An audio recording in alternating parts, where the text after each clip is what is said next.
Hello, Jeremy. Hello, Jeremy. Check, check.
Okay, I'd like to call the meeting to order. Welcome everybody and thank you all for being here tonight. And if you don't mind, we will stand and say the pledge.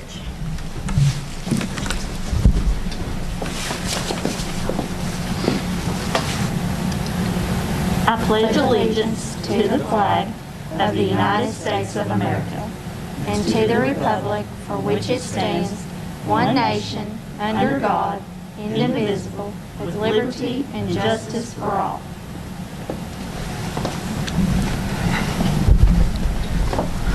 Just a reminder, if you have not signed in, there is a sign-in sheet. I'm sure it's going around. Do we have any revisions? No, we do not.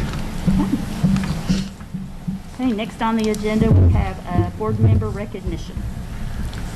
Okay, of course, this is the last board meeting of the 2020 year. And of course, we have two board members that are participating in their last meeting tonight unless something happens. Peter comes up with something here in the next 2 weeks, but I don't think that there will be. So we wanted to take some time tonight to recognize our two outgoing board members. So I'm going to ask first of all if Miss Jeannie Jo Neese would come up. And the plaques pretty much say, Estill County Schools is proud to honor Jeannie Neese for 4.5 years of board service from 2016 to 2020 for outstanding dedication and leadership, exemplifying continued judgment and initiative that will benefit our district for decades to come. And we're going to miss you. I'm going to go ahead and shake your hand.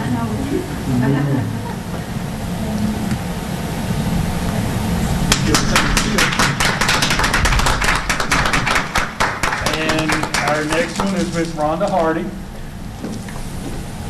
And it also says for 4 years of service, and hers started in 2017 and went through 2020. And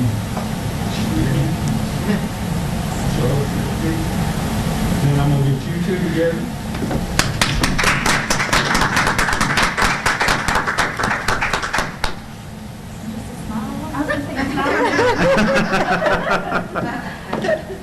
guys, I would like to say that over the last 4 years, there's been a lot of great things that went on in our school district. And I know that the recallable nickel has always been one of the things that has been out there. It's been a little controversial, but you know, we now see what the recallable nickel is doing for our school district. And these ladies, along with Ms. Isford at that time, come on the board, and they stood steadfast. There's a lot of heat over the recallable nickel, but now look at what we've been able to accomplish with that, with Estill Springs and the roof projects and the Area Technology Center next door. And as we'll find out here in a minute, our high school renovation project was approved for a BG1 yesterday. And so that project's going to move forward.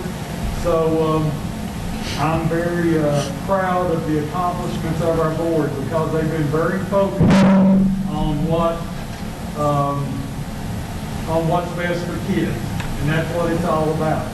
I know, Ms. Hardy, we have one member of the public here that would like to address the board. If we could move them up and let them do so, they'd like to from the public. And that's Miss Kathy Samples. If you'll come forward, Kathy, this microphone here, if you'll turn it on.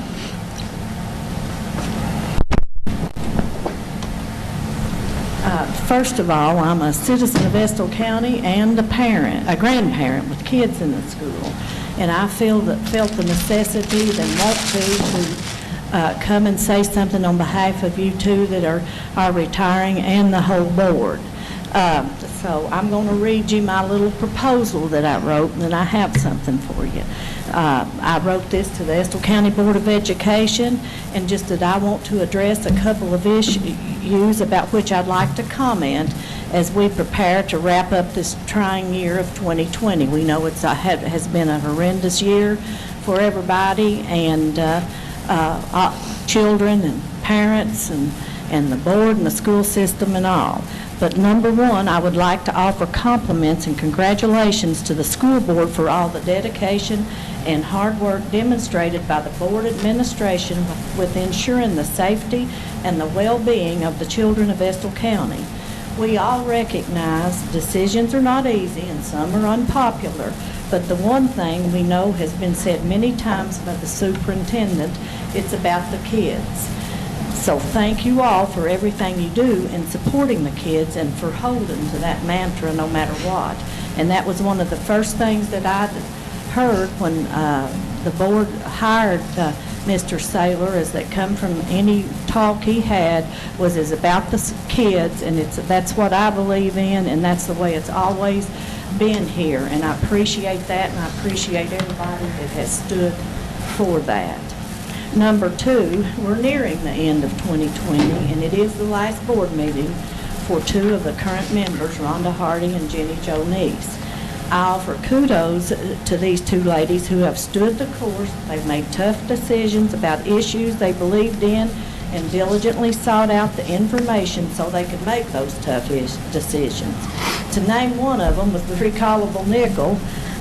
It was unpopular for many in the community, but to truly believing that it's about the kids, they supported it, fought for it, and worked to get it passed. The Career and Technology Center, set to open in the next school year, it was has going to have a huge impact on our students and the entire community, and that was one of the good benefits from it. But the recallable nickels opened many more doors for us, including upgrading facilities. It seems like we're going to hear something about that tonight, and all the other things that has been done. The bus garage, for one, has been done, and so all of the stuff it's about the kids, and that's what we want it to be. As a citizen of Estill County and a grandparent of children in the schools, I want to thank Rhonda and Jenny Jo for their passion and dedication to our children. Let me find my place. I also want to thank the entire board for all working together, for the Estill County staff and all the people in the school system for your unending dedication to providing the best educational experience possible for the kids of Estill County. It means a lot. I think a lot has been done, and I'm very appreciative of that for one. Your vision will live on in the success of our students as they become adults.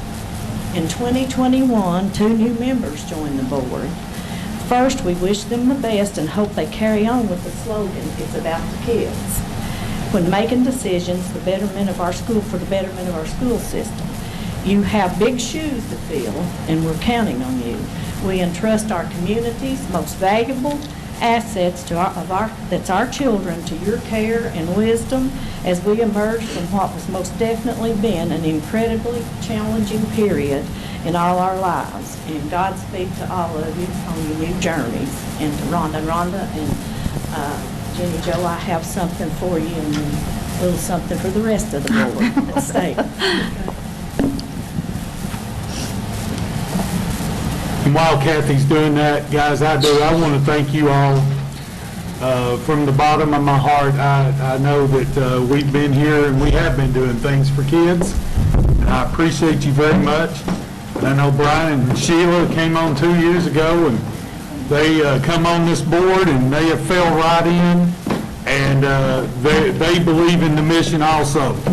And of course, Donna is getting ready to start her second term, and I really appreciate her, and I know that the 3 of them will continue on, and I do believe that our 2 new board members will come on, and that they will also be about what's best for kids as we move forward.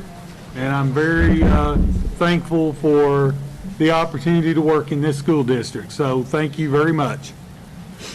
Thank you. Thanks. Thank you, Kathy Dale. Thank you, Kathy. Kathy, and thank you for that. That was nice of you to take care of our board this afternoon.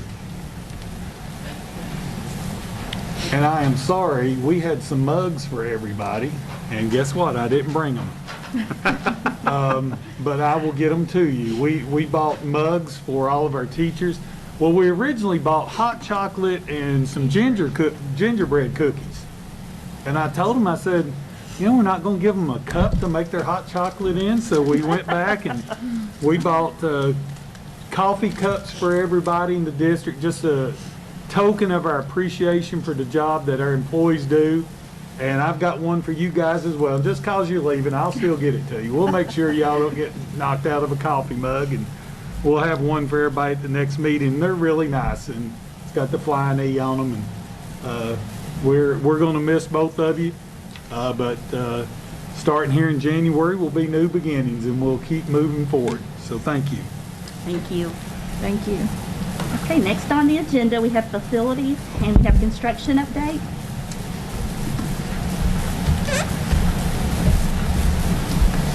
You want to go to the first item, I think? Okay, we'll have a consider sending the 2018 SFCC offer of assistance.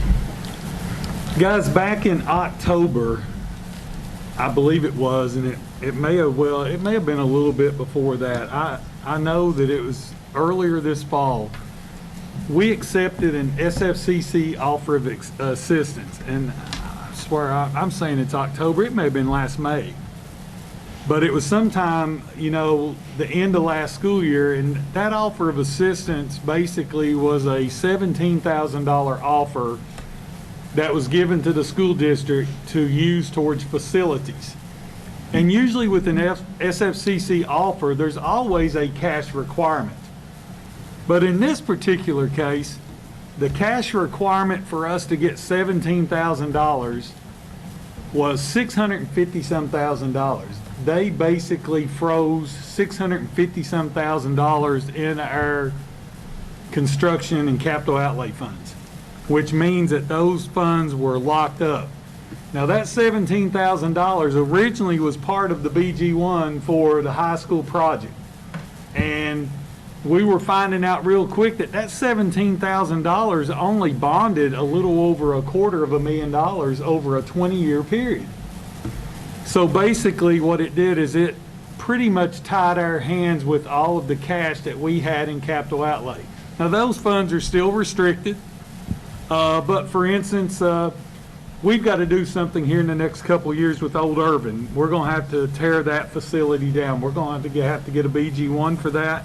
We would be able to use those funds now, but we couldn't have earlier because they were restricted. They were put in escrow. So I'm going to ask you all tonight to make a motion that we're going to rescind that offer. I'm basically going to send them notice that we're going to let them have their $17,000 back, because we're better off to be able to use our $654,000 than we are to take 17 from them and lose it. So that would be the recommended motion is that we rescind the SFCC offer of assistance, and that we, it says it's a 2018 offer, but I don't believe it. That may be, and that may be correct. I may be wrong on the date, but that's the recommended motion, that we rescind that offer and tell them that they can reallocate that $17,000 to somebody else. We have a motion? I'll make the motion. We have a second? Any discussion? All in favor? Anyone opposed? Motion carries. Yeah, and thank you all for that, because, you know, we can make a capital outlay request on that money. We do have mechanisms by which we could do that. If we had an emergency and needed to pay for a school bus, or we needed to do something along that line, we can make a request on that $650,000. To me, as I said, it was crazy to tie up that much money for that little of return. So thank you all for that. Okay, next on the agenda, we have Area Technology Center. We have an update. Jeremy, if you don't care to come forward and take the mic and...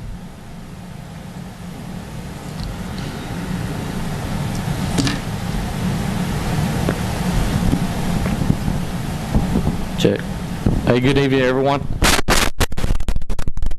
So a quick update on the ATC Build. First of all, if you haven't been over there to see it, I encourage you to go through the Area B. We started paint, which means we got our drywall hung up, and you can really see stuff start to come along in Area B and what it's going to look like. So very excited about that. Just a quick update on some milestones and what we're tracking right now. On 12/28, which is coming up in the next couple weeks, we'll be doing roof joists and decking on Area A, which means we can start commencing our roof and putting our metal decking down, and then our lightweight on our roof. That will get us dried in. That will free up our MEP, mechanical, electrical, plumbing, rough in, and get us closer to the finish line. On Area B, we have completed, like I said, the block fill already. We've started into the first coat of paint on the CMU walls and drywall. Our main focus now on B is to complete the brick. We've completed it on the back side, if you've seen it. Get that brick on, get it cleaned, and then we can start backfilling for the parking lot areas and some other things of that nature. On Area B, we will be installing the ceiling grid on 1-4. So once the ceiling grid's in and we drop our light fixtures and GRDs, then we can have our above ceiling inspection, and then maybe start moving in equipment, I don't know, in February and B. You know, I don't know, we haven't talked about that yet, but I know you all are wanting to get that equipment in there. So other than that, you know, our goal remains the same. It's to get the roof on Area A, get it dried in, and that way we can start our finishes and get done. So with that said, Mr. Saylor, I know we have a big meeting coming up on Monday. I don't know if you want to discuss that or say anything. Yeah, I want to let you all know that Senator Stivers will be here on Monday at 10:30 to view the site. Also, Senator Brandon Storms will be here along with Representatives Bill Wesley, and I believe that Representative Hale has not got back with me yet. He's wanting to try to make it. He's trying to rearrange his schedule. So they're going to be here. Of course, we know that operational funding in the budget is very big, but Senator Stivers is a big supporter of this, Of course, he's the Senate President.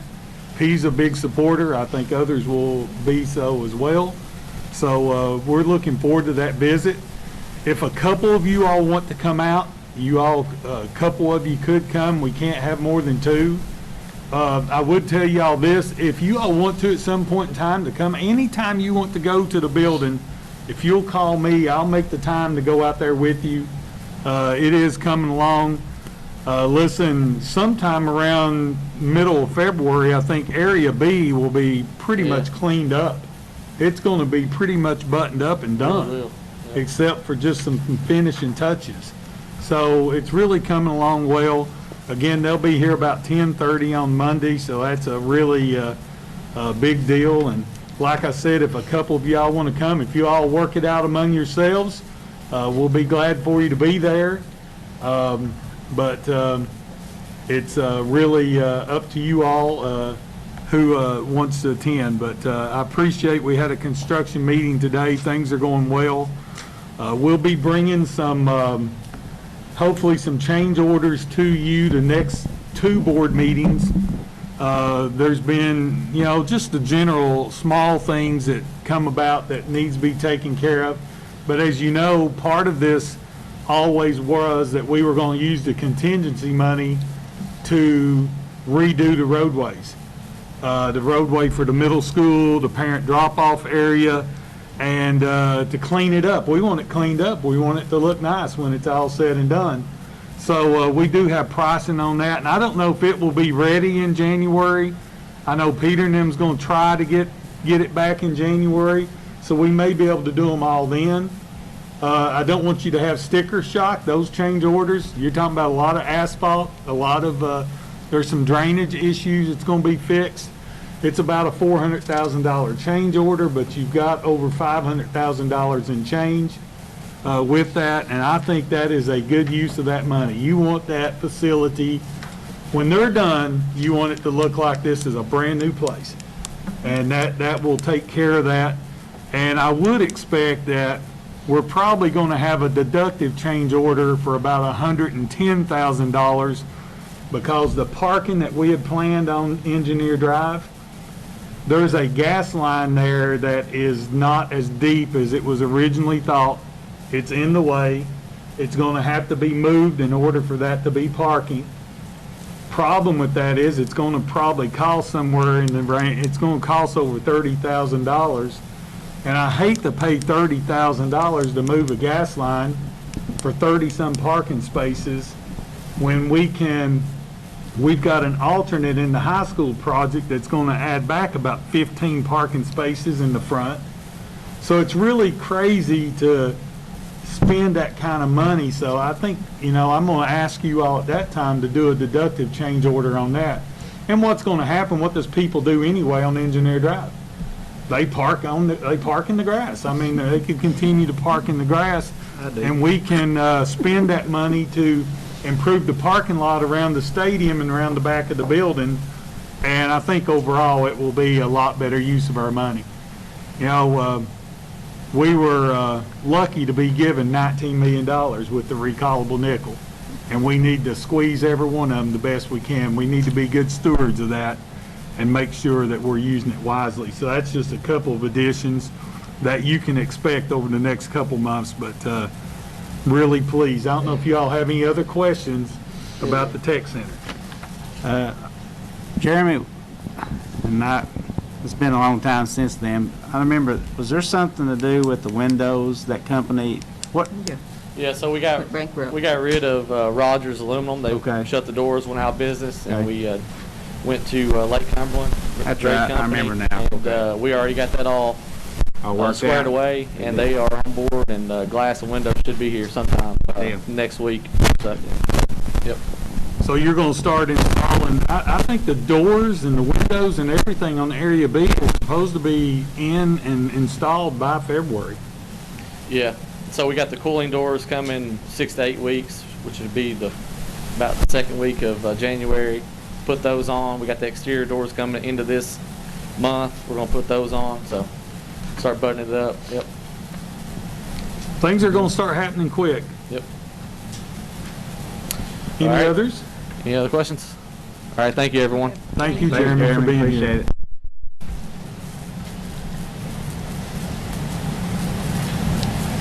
Okay, next on the agenda, we have a pay application, number 16.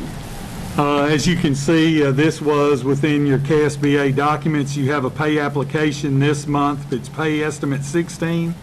It's for $985,524.11, and it's my recommendation that we pay estimate number 16.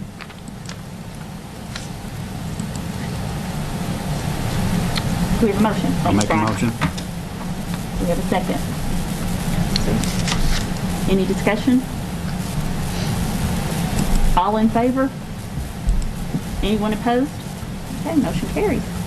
And guys, I believe that probably puts us at the 50% mark, so we'll be making our next EDA grant application request for the next $1 million of that grant. We've already received the other one, so it's always good news when you can get your money in. Thanks. Okay, next on the agenda, we have the bus garage, and we'll have an update. We got to deal with Peter for a while now.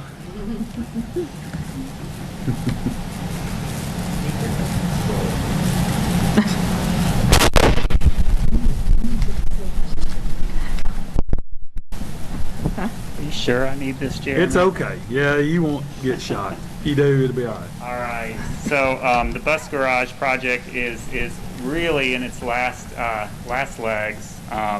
The really good news is that the district is in the bus garage, is using the bus garage, is fueling there, is doing repair work there if it's needed, and we do have a couple of lingering issues. We're taking care of some final mechanical, electrical, and plumbing installations, and I do think I was talking to Stephen a little earlier, and he mentioned that some of the workers were in the field there this week.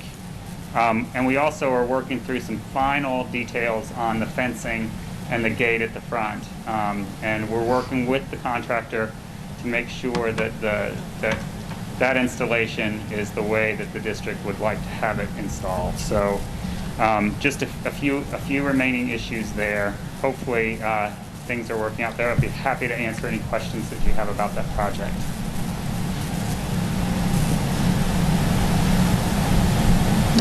All right. It's coming along really well, guys. I'm telling you, it's really close to the end, and just got a couple little things to button up. We'll be probably asking for a BG5 on that project before the end of the school year to go ahead and wrap it up. But really appreciative for the hard work. And the phone line did go in today, which really released us in terms of occupancy. So took 3 months to get a phone line in that building, which was unreal, but that's taken care of. So Okay. Next, we have a pay application number 10 with associated direct purchase orders. Yeah, so this is actually the direct purchase orders that were associated with the pay application you approved last month. The direct purchase orders were not included with the documentation that you had last month, so these have definitely been reviewed and by the design team, and we recommend approval. total amount is $66,657.19. It's my recommendation to approve that as well. Do we have a motion? Second? Any discussion? All in favor? Any opposed? Motion carries.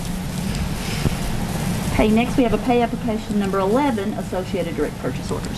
Right, so this is both the general contractor's invoice plus all of the direct purchase order invoices, all combined in one.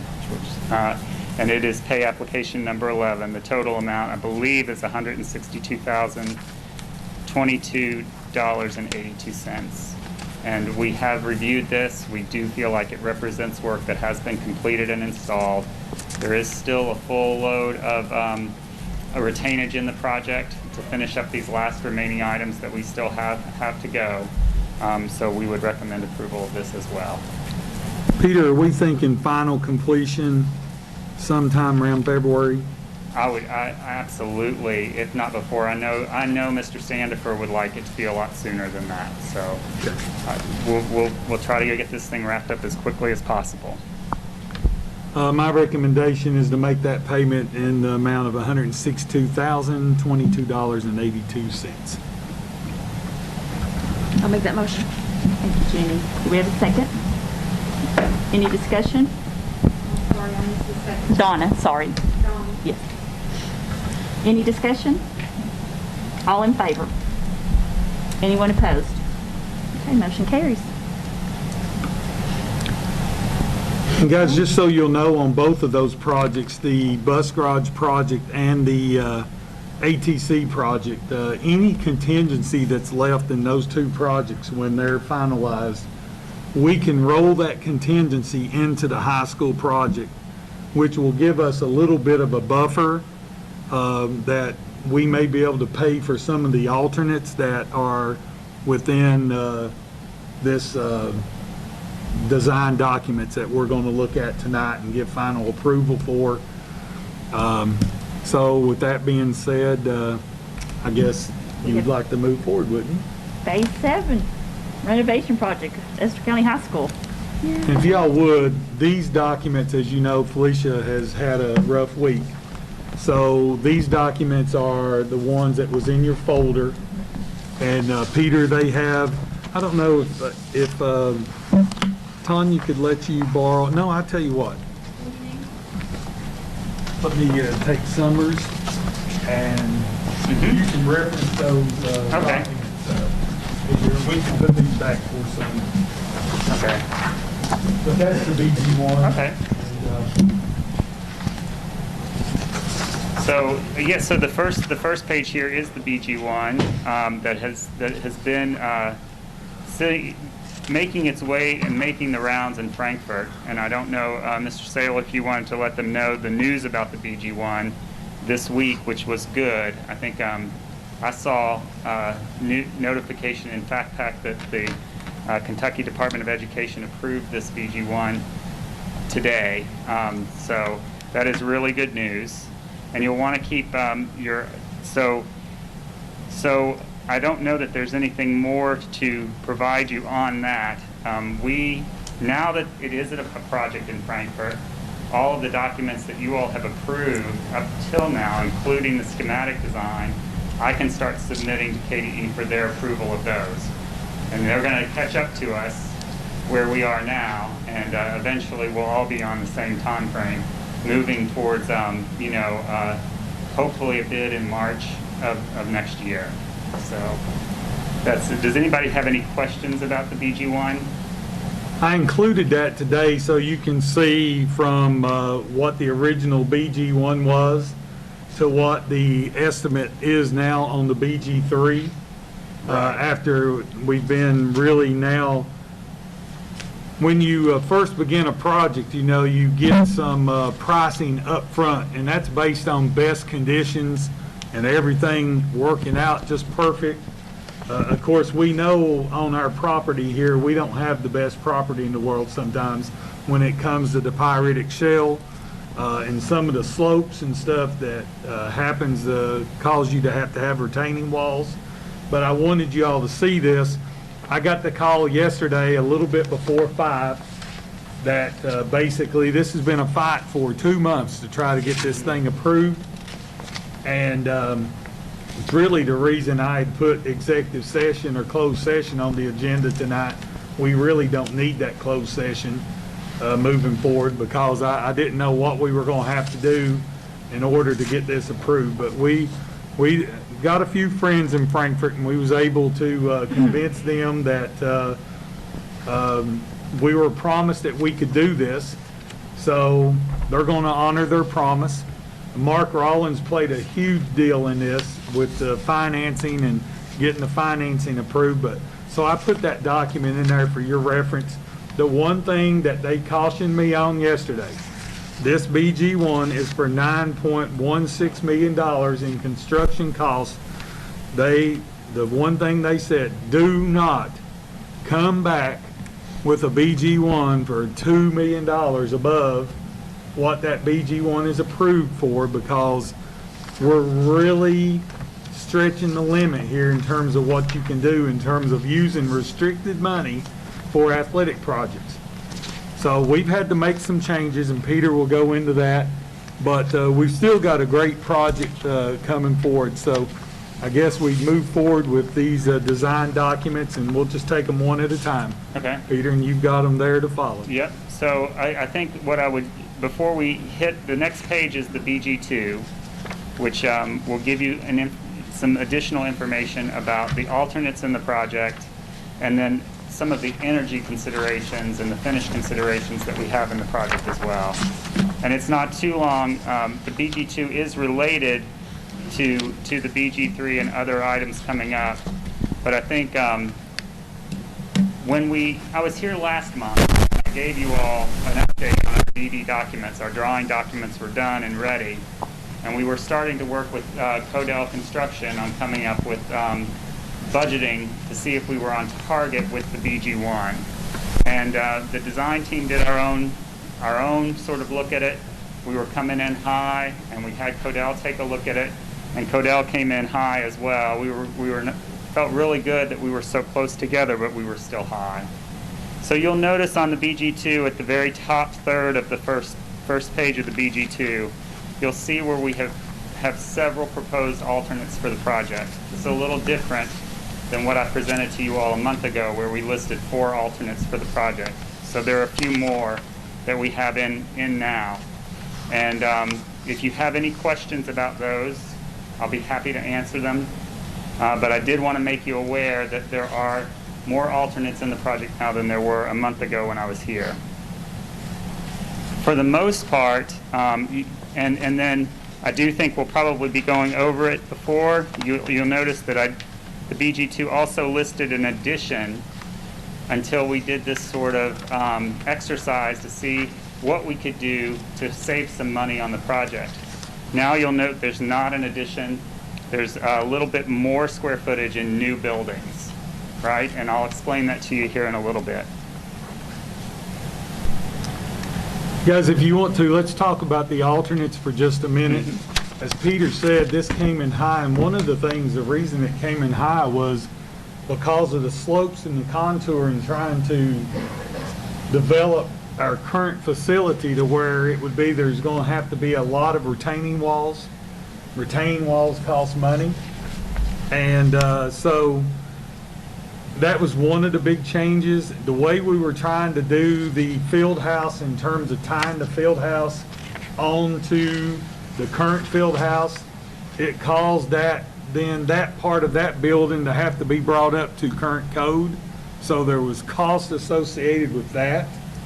As we got up on the softball baseball field, as you know, the baseball field's up higher than the softball field. So there's going to have to be retaining walls there to allow for the dugouts and things that you wanted to have there. Also at the softball field, the back wall where the home dugout is, that bank there, we know that bank's in bad shape anyway. We had a tree last year, 2 years ago, fall, almost killed 2 kids during the regional tournament. I mean, it fell within 5 feet of them. So those things have to be done, but retaining walls cost money. So we really, over the last 2 weeks after, honestly, I was ugly with Peter. I probably called him a few bad names because when it came in $2 million more, we really had to go back to the drawing board and say, okay, what is it we can do to still have a nice facility and still get within budget? And I think we've done a lot of good work. So just so you'll know, with those contingencies up there, number 5 was already an alternate. Number 7 is an alternate that we've asked for in terms of the artificial turf with the turf pad. It's a new safety feature. Everybody's not doing it right now. There's only a few places that's doing it. It's about $125,000 cost tag. And I'll tell you this, the University of Kentucky did not install it at Kroger Field. But we wanted to get a price on it just to see, because it is something, in the next 15 years, every turf field will be required to have it. So we just wanted to see what it would cost. Also, item number 8 was an alternate. Item number 9 was an alternate you all asked about last time when we did the tour out here. Could we match the brick on the current high school to the ATC in middle school? We don't necessarily have to do that, but let's get a price on it. And that's what we've asked for. And then the scoreboards was an alternate. We've got new scoreboards up there, but we thought maybe we could upgrade them. So at that point in time, we had to pull some things out. But know that there, again, just like with the Area Technology Center, there is $460-some thousand in contingency here in this project. And there'll be a few things here and there that we may need to use that money for, but hopefully if all goes well, we've got good surveys and everything like that, we're going to have about $400,000. Well, then what we're doing is we're sort of backdooring this. We can, when the project is ready to go, we know we need to replace that sewer line, but let's pull it out of the project right now to get it in line. Then we'll use contingency to fix it. And then the same thing with the parking lot at the high school. You know, we're saying we're going to get that $100,000 back from the Area Technology Center. So we'll just roll it into redesigning the high school parking lot, which that alternate was 60-some thousand? 67,000. So that in itself, when we take the deductive change order for the ATC, it'll pay for that and be $40,000 to the good. The baseball, softball, blacktop that's going to go from the bottom of the hill to the middle school all the way up, I think it was like $168,000. So there's money in contingency there. So we know those first 3 items, we know when it's all said and done, those 3 things are happening. So I don't want nobody to think they're alternates, we're not going to take them. We're probably 99.9% sure we're going to take alternates 1, 2, and 3. And then the other 2, the track surface is the number 1 alternate after that. The ticket booth, we've talked a lot about a ticket booth. You normally know what happens with the ticket booth. You build a ticket booth, and then what does everybody do? Nobody goes in the ticket booth. They put a table out front, and they sell them off the table because they say it's too hot or whatever. So we've sort of pulled it out to see what the price is separately, and then we'll sort of figure that one out as we go. So I don't want everybody to think, okay, these items, those 5 items have been pulled out to get the price down to where it needed to be. But we have some contingency plans on how to pay for them at the end. So I just want that to, and Peter, I don't know if you can add any more to that. No, all I would do is, you know, aside from the survey, which did provide us, I mean, preliminary costs are made off aerial photographs, and our site department has a difficult time being able to really judge the grades. And once the surveys came in, the retaining wall issue sort of popped up. You know, our MEP consultant, CMTA, made an intensive investigation of this building and the field house next door after that preliminary cost was provided. And you know, the electrical service at the existing building was really going to be problematic.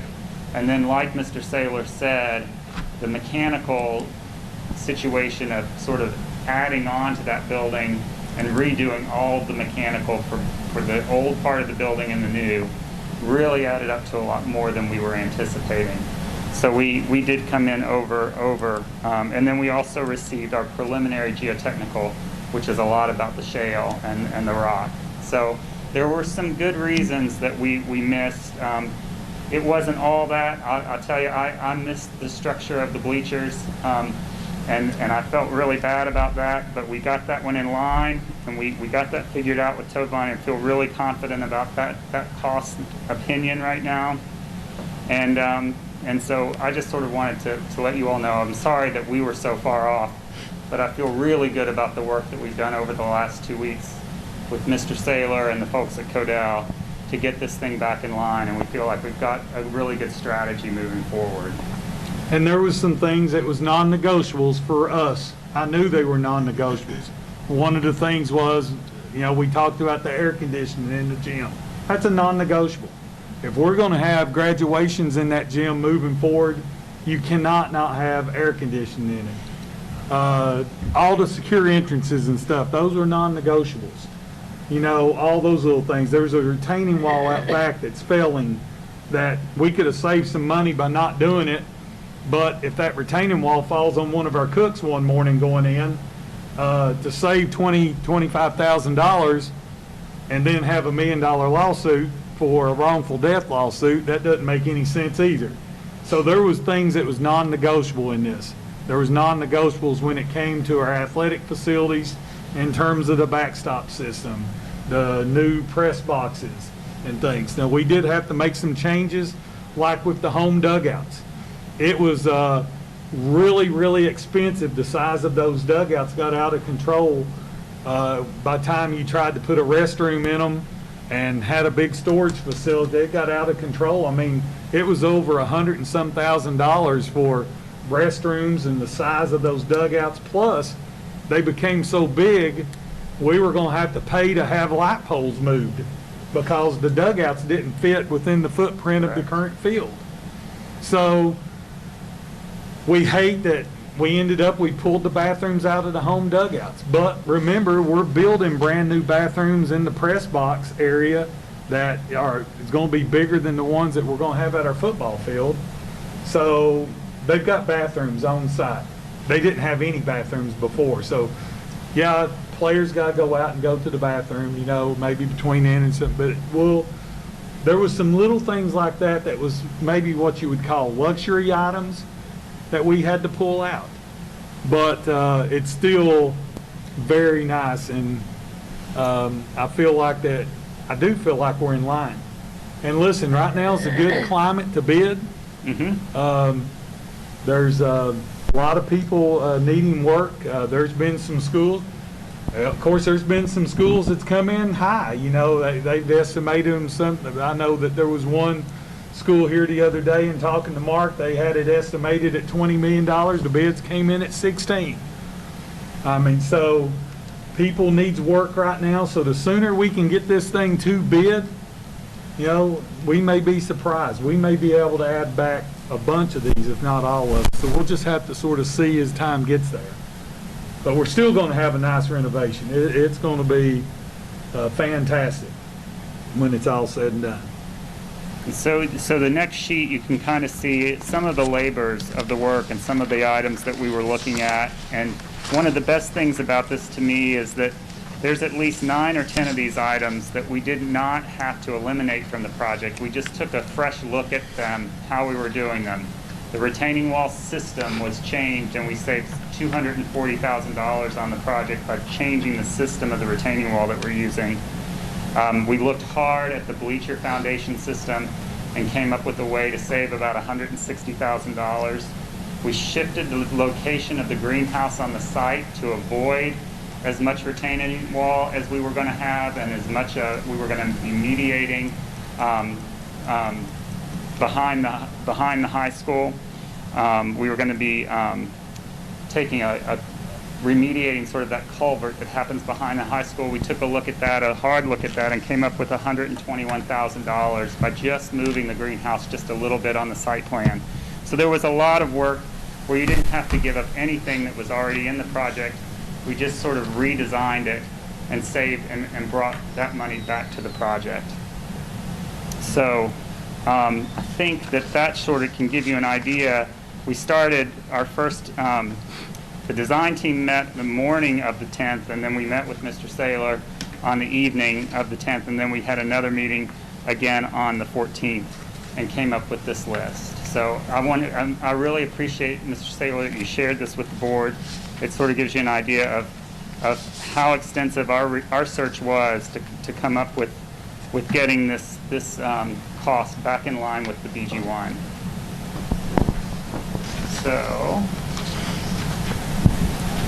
So the next 2 or 3 pages is just the finish of the BG2. Again, that's mostly about energy efficiency and interior finishes. And if you get to the BG3, which is probably about page 6 or 7 of your cost, you'll see that we were able to get the BG3 and our cost opinion for the BG3 in association with Codell. We were all in agreement with this. The CM is in agreement with the design team. We were able to get the construction cost, which is line item 7, down to $9,312,320. That's about $150,000 over the current BG1. We stopped it there because we felt like 1.5% is really on target for this project.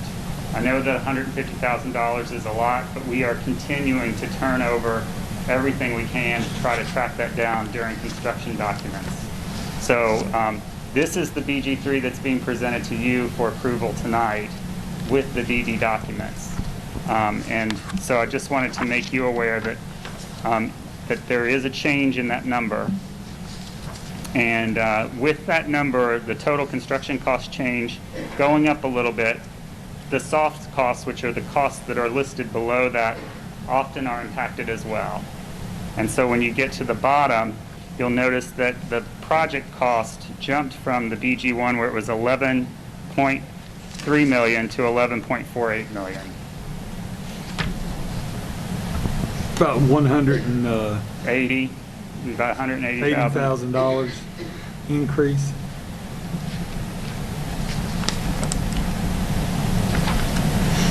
The next sheet on here is this is probably the biggest change, which you'll see the Fieldhouse Edition is no longer a Fieldhouse Edition. I like to call it a Fieldhouse Annex, and this is down by the what will become the new stadium. And just so you know, this shift and sort of pulling out a lot of our efforts to try to incorporate an addition into the field house saved the project about $165,000. It is a really big move to make, and it is a different kind of layout, but I think it provides a really nice grand entrance into Ural Stadium by using the two buildings, the existing field house and the field house annex, to sort of give sort of a tunnel-like promenade from the parking lot into the venue. I think it is a really nice, and then you'll notice we've located the caboose in between there as well. So as people come into the stadium, they'll be passing by the two buildings, and they'll walk by the caboose. We're able to save a lot of money by not getting as intensively involved in the existing field house. We'll still be doing some renovations in the locker room there, but we won't be doing mechanical, electric, lighting in there. And we had really bitten off a lot to upgrade. We were going to have to upgrade the electrical service, and we were going to have to totally overhaul the fire alarm system to bring it up to code. We will not have to do that now, and that's how we're saving a lot of this money. And I think the site plan provides something pretty dynamic and exciting for you as well. And we still note that there can be a VIP tailgate lot. It's just going to be to the plan south of the existing field house building. And you can see that shift in the greenhouse and where it will eventually end up as well. Does anybody have any questions about this? And I brought that to you tonight, guys, because that's probably the biggest design change in the whole project, because by the time you didn't, I mean, we're talking about over $250,000 by the time you moved the greenhouse and saved that money. You saved the money on upgrading the current field house, which we will do by a maintenance project. We've already done a lot of LED lighting, and we'll put that as part of our maintenance budget, and we'll do that ourselves through maintenance. And I really, I like the idea that they were connected and everybody had access to the weight room and stuff like that, but I really like this, that you can bring that caboose up there into that entranceway, and people will be coming in, and it's sort of like an avenue. You can see they've tree lined the entranceway and everything, so it's going to be like a really nice entrance into that facility. All new black coated vinyl fencing. It will be a showstopper, and it sort of gets the tailgate area away from your tennis courts, so it sort of opens up that as well. That's still part of your athletic venue, and we really went back and forth on this. The annex is the exact same size as we had approved. They're just not connected now. So the size of the football dressing room is the same. The size of the locker rooms for boys and girls track and soccer are the same. It is exactly the same Exactly layout. the same building, but by not connecting them, you save $150-some thousand, which is just, I mean, if we had more money and, you know, maybe we'd do it the other way, but I think this adds some exciting stuff, and it sort of, I think it will be nice. Well, listen, it beats what's out there. So, by far. So I really feel like this was a good addition. I don't know if y'all have got any comments. I'd be happy to answer any questions. Did we always have the tennis courts there still? I thought we moved those. Did we not? Do what? Did we not move the tennis courts in our previous design? No, they were still always there, but they were backed up against that parking lot and stuff. And this here does create more of a area for that sort of gets all those cars away from that. For some reason I was thinking they were moved. I don't know. And of course, they'll be gated in, or they'll be fenced in as part of that complex. So you can see there's bleachers there for the tennis courts. And the fence along that line of the side will be 4 foot high. So people can sit there and watch the tennis match. They're not having to look through the fencing. But then we can lock it all up and secure it at night and take care of everything. And I still think, I personally like the entrance better to the stadium. I think it makes it a little bit more grand. And you're not got all this building tied up and everything. They still get a new greenhouse, which is needed. And that parking lot design there between the greenhouse and the current field house, it's going to change a little bit because I've asked them to put parking all along that curved section. So you're going to have some prime tailgate spots there. You're just flipping to the other side of the football field is all you're doing from where we originally put it. So I feel good about it. I really do. I still think it's going to be a beautiful facility. And it'll be a show place when it's said and done. It's just a little different than what we thought to begin with. All right. Does anybody have any questions about that? I think probably a lot of people will question, you know, the original tailgate area. You could kind of, like a concourse, you know, you kind of overlook the, I'm just thinking, you know, thinking out loud. That's probably the only one of the downfalls, I imagine. Yeah, and there's still going to be sort of like a concourse area there. I mean, it won't be quite as big, and we can back that off some if we want to have a bigger area there. We can back off on some of those parking spaces and leave some flat area there, Peter, like a concourse. Yeah. And that might even save some additional dollars by doing that. Right. Because we had talked about, you know, they could park and then they could put their chairs and stuff there.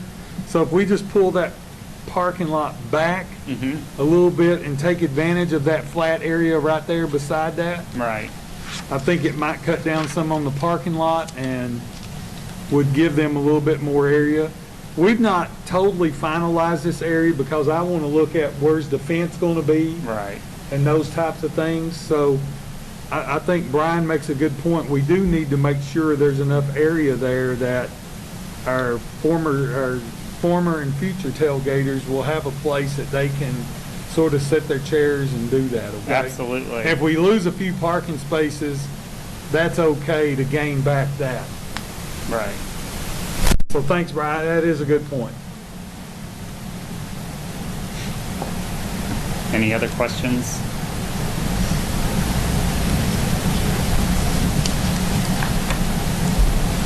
So I think the only thing left might be the board minute notes from, Yeah, this is the rest of their packet, so that's Okay. it for you. all right.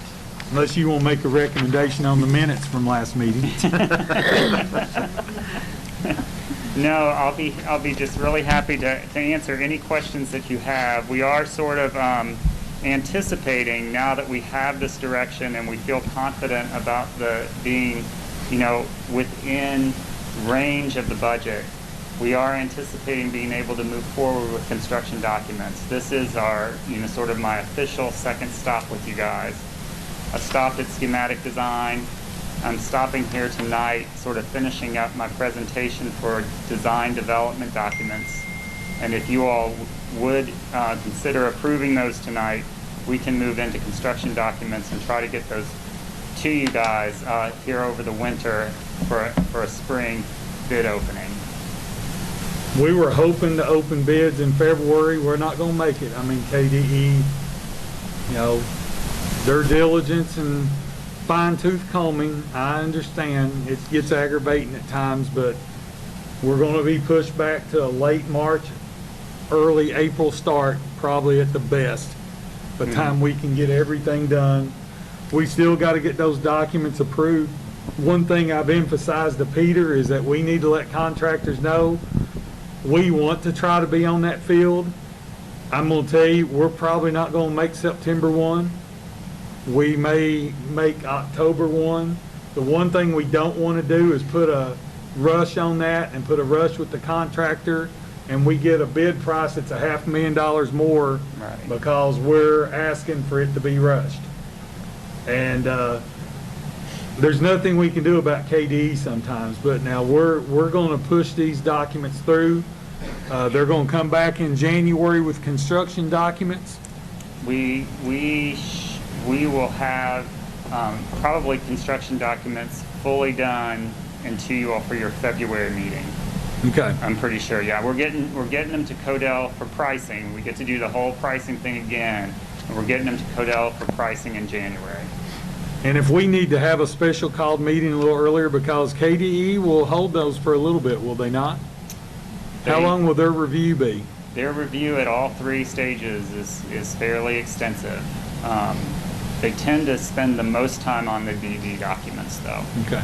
Yeah.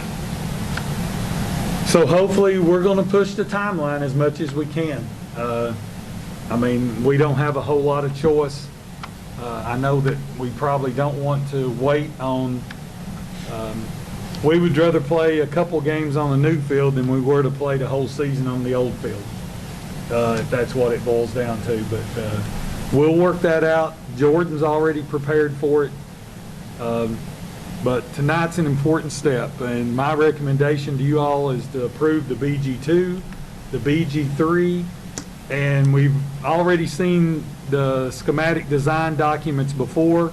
The one big change is now to the stadium entrance and stuff, so we wanted to share that with you tonight. So we would also ask for final approval of the schematic design document. It's the design development documents. Design development And I document. think the big thing, the BG3 is a big part of that, and that's why we took the time to walk through that. The BG2 is as well, and just so you know, when I was here a month ago, I sort of highlighted the differences in the BG2. When I was here, we had 4 alternates a month ago. Now we have the 10. And then we have the BG3. So the design development documents, the drawings, and the specifications are very much the way they were when I was here a month ago, with the exception of those changes that are listed on the BG2, and then the cost of the BG3. So hopefully I've given you all the information you need to approve design development, but that's up to you. So. Thank you, Peter. So again, the recommended motion is to approve the design development documents, the BG2 and the BG3, Is it all in one vote? all in one motion. Do we have a motion? Make that motion, Don. I make that motion. It's my privilege to make it. Let's move forward. Do we have a second? Thanks, Jenny. Any discussion? All in favor? Any opposed? Motion carries. Well, thank you very much. Thank Jenny, you. Joe, and Rhonda, thank you. Thank you very very much. much. It's been Thanks. a pleasure working with you. You too. Okay, next on the agenda, we have to approve the district comprehensive improvement plan. Okay, and we've got Miss Charlotte O'Brien with us. And Charlotte's been working a lot with our curriculum documents, and this is a KDE requirement, so Charlotte, take it away.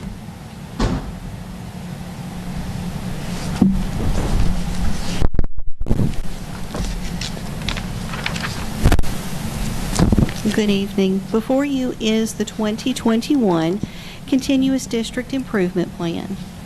Due to COVID-19 pandemic, the need for thoughtful planning has never been more important for schools and districts.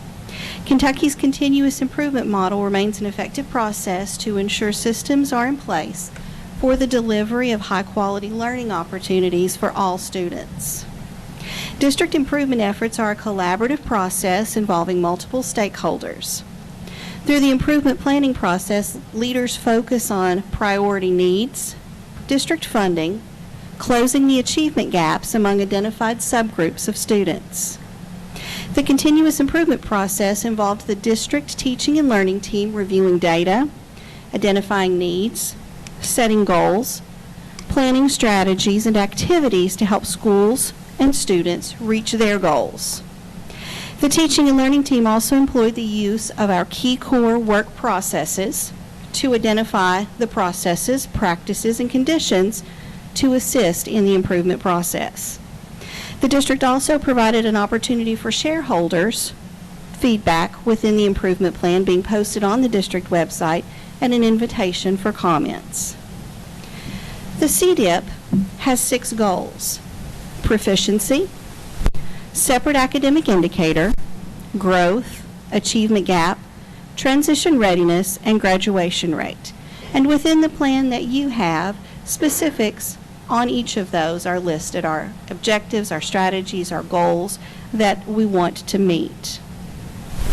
Based on guidance from Kentucky Department of Education and due to the pandemic, districts and schools were permitted to use data and goals from the previous year, simply because that work was not able to be completed since we were on remote learning in March.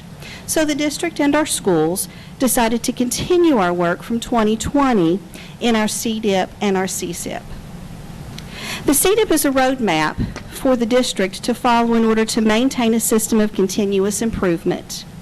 When paired with monitoring pieces like the 30, 60, 90-day plan and implemented with fidelity, it will cultivate an environment that promotes student growth and achievement.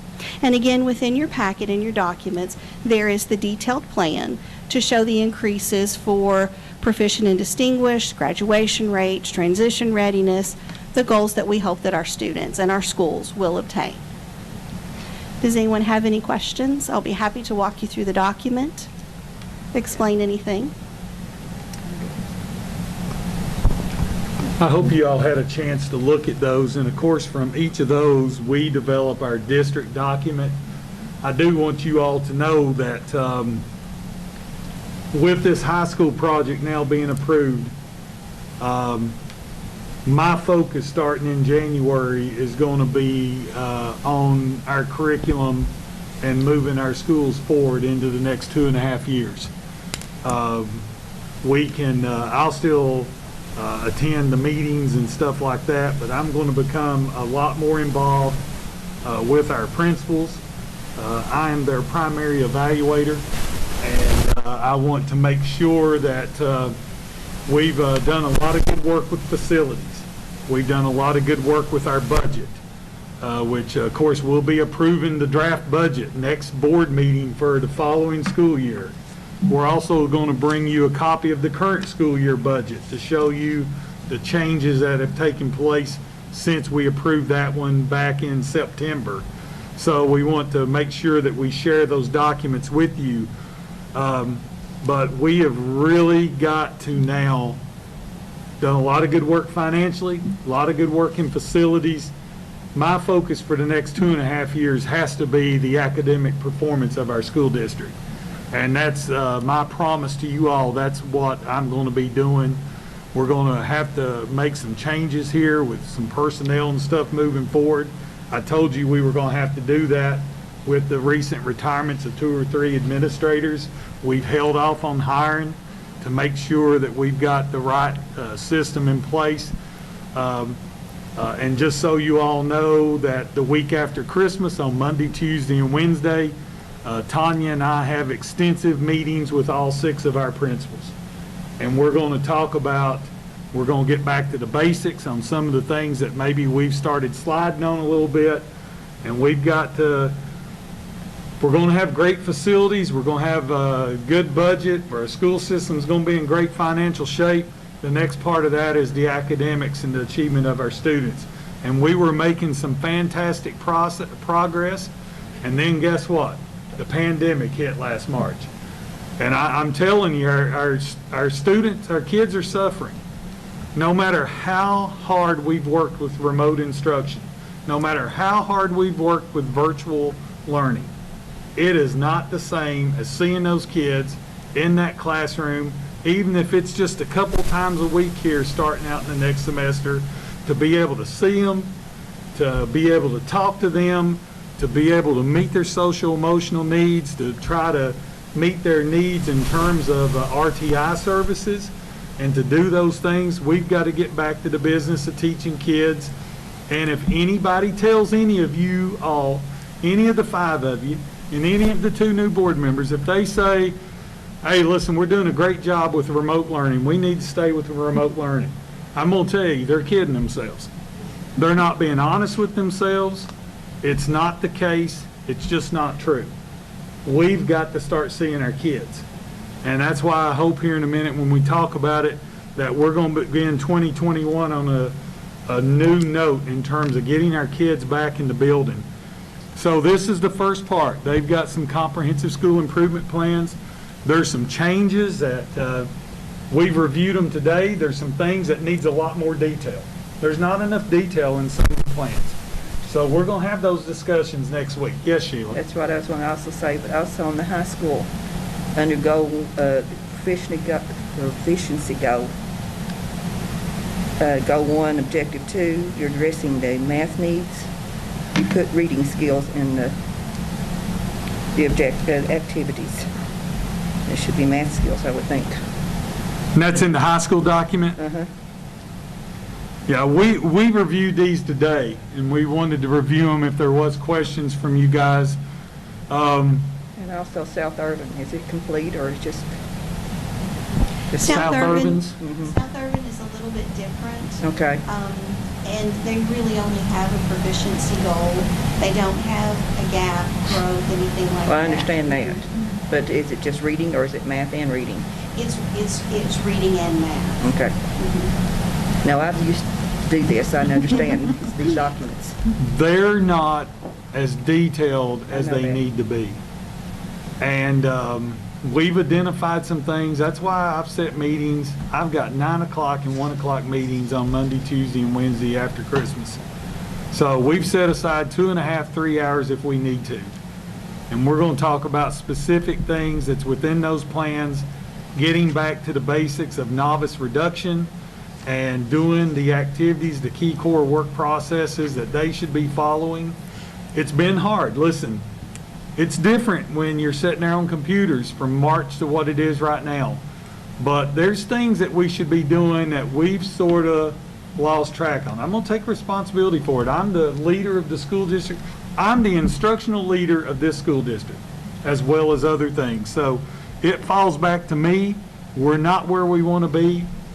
And we're going to set the goal to start moving forward because, like I said, now we've got to really make sure we were making great progress. We're going to make great progress here over the next 2.5 years because our goal, I think, was to be a top 50 school district. And we've got a way to go in order to do that. Doesn't mean we can't get there. We can get there. But it's going to take a lot more intentional focus and a lot more details. And if you look at those plans and pull them apart, you can see some things that and I don't want to say anything that would hurt anybody's feelings, but there's some things there that are inside of those bullets that are to fill space and not so much, there's a lot of words and not a lot of devil to the detail. And that's where you're going to see the progress, is when you have systems. And we've talked a lot about systems work in our school district, and we've slipped. We were a lot further along a year and a half ago than we are right now. We've slipped back, and we've got away from systems work. And I'm not being critical of our principals. I know they're working hard. I'm very appreciative for every one of them. But that falls to me.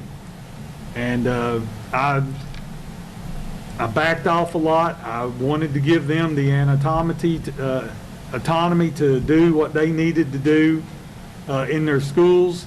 But it's the old adage, what gets monitored gets done. And we've got to do a lot more monitoring from the district office. And if they want to say it's a dictatorship, that's fine. It sort of is a dictatorship. That's what I was hired to do. So we're going to get back to the basics in terms of our instruction and the systems, and the kids are going to be the benefactor of that. So that's my promise to you all.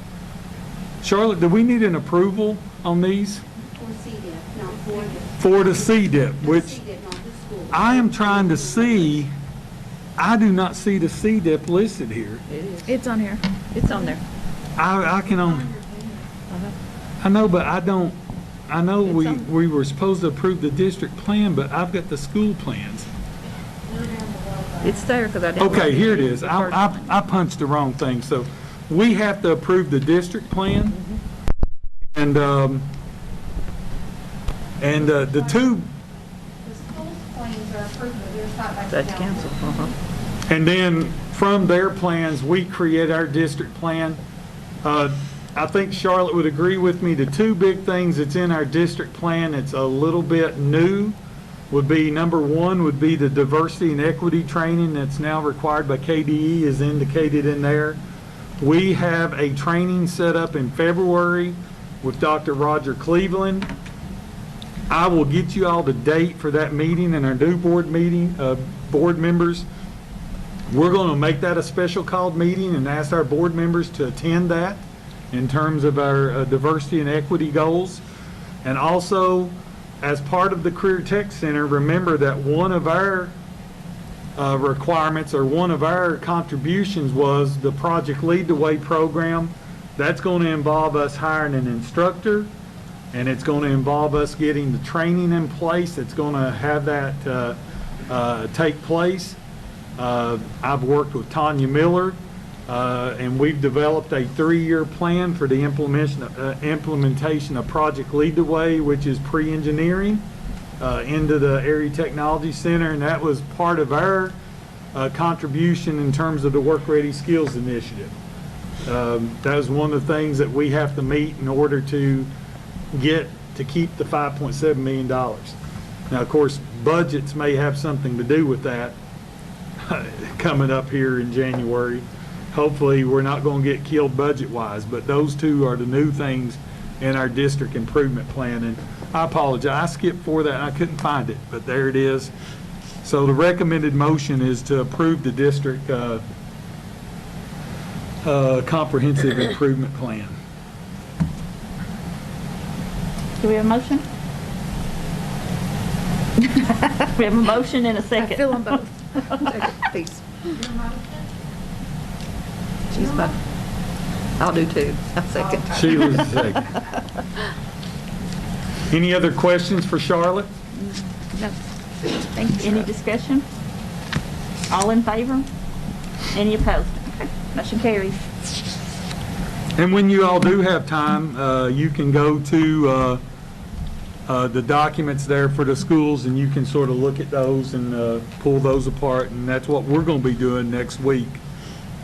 Tanya's really not happy with me making her work after Christmas. But we'll be okay. Okay, next on the agenda, we have consent items.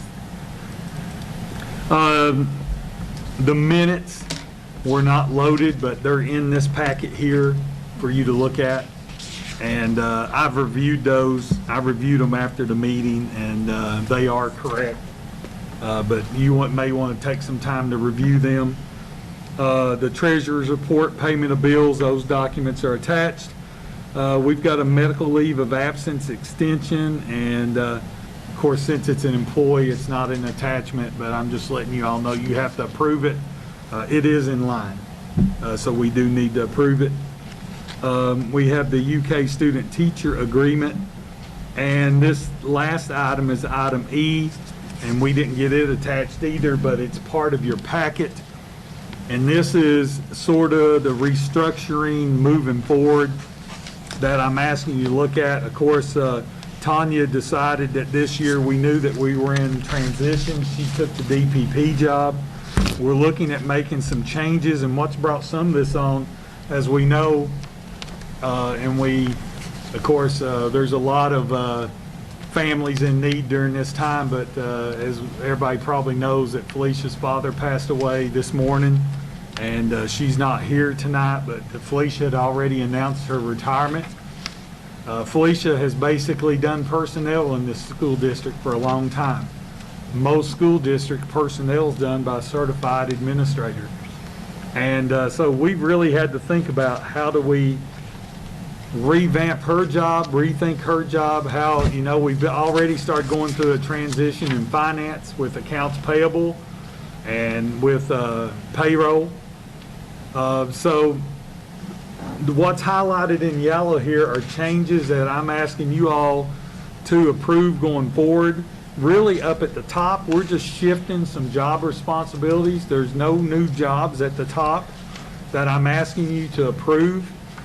I am, because of us needing to go ahead and start making the transition and use Felicia while she's still here and she wants to help before she leaves, I'm going to be making a transfer with Mr. Willis. He's going to come into the office and he's going to slowly transition into personnel, but he's also going to become the DPP over time. So I told y'all when Lisa retired, at some point in time, we're going to have to hire somebody back. I think the best way to do this is to look at hiring a transportation manager. So the first thing is looked at is certified instructional is the very first one. Number one is certified district staff, is that we will hire a transportation manager to help run transportation, and we will still have oversight at the district office. But this person will be a certified person, and sometime during the spring semester, I would like to hire that person. It will not be a full-time administrative position. So we'll be getting the additional person that we need, but it will not be at the same cost that it's costing us right now. I also put in here that the STEM teacher, I'm just putting that in there, that's the project lead the way person. That's something that we're going to have to add. I'm just letting you know right now that I'd like to go ahead and just get it on the books, because we'll start advertising for that person as well and can make some changes.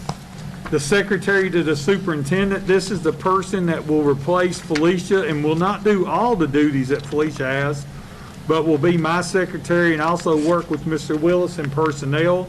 We had one applicant, and it's a good applicant. I think they'll do a good job, but we're not going to make it into a 261-day job like it's been in the past, because, as I said, Mr. Willis is going to be taking on a lot of those responsibilities, and I believe that we can do that job efficiently that way as well, which will be a savings as well. And then a couple of these jobs down through here, you'll notice that it says CARES Act. I'm just letting you realize those people were hired by CARES Act money. That money disappears in October. If Congress doesn't do something here with the pandemic and pass additional relief, we may very well not have the money to continue to pay for those jobs. I'm just pointing that out to you at this point in time. And then the last thing that I will look at, we also have a transportation secretary. And we're going to look at, if we follow through with what we're looking at doing, I don't need a transportation manager and a secretary at the same time. But that doesn't mean this person won't be doing some of those duties, like, for instance, the purchase orders and some of those things, but the manager will take over a lot of the transportation stuff. So really what we're doing is I'm changing that job title, and I'm changing how it's done. So we're going to do some revamping. It's going to take place over a 6-month period into next July. But I do need these changes approved now because there will be, I've got to advertise the transportation manager job at some point in time so we can start moving that direction. And again, remember, this is really replacing Lisa Reese, who retired back in October, that we've been holding that position open. So I would ask that you would make those changes in the personnel or in the district staffing policy. That will cost the district a little bit of money, but I believe it will be about a 50% savings by the time we adjust it. We're going to get one person back for half of what it would have cost us if we just flat out went and replaced Lisa as an administrator. So I want to be budget conscious. We've got to always be conscious of our budget and be good stewards of what we have.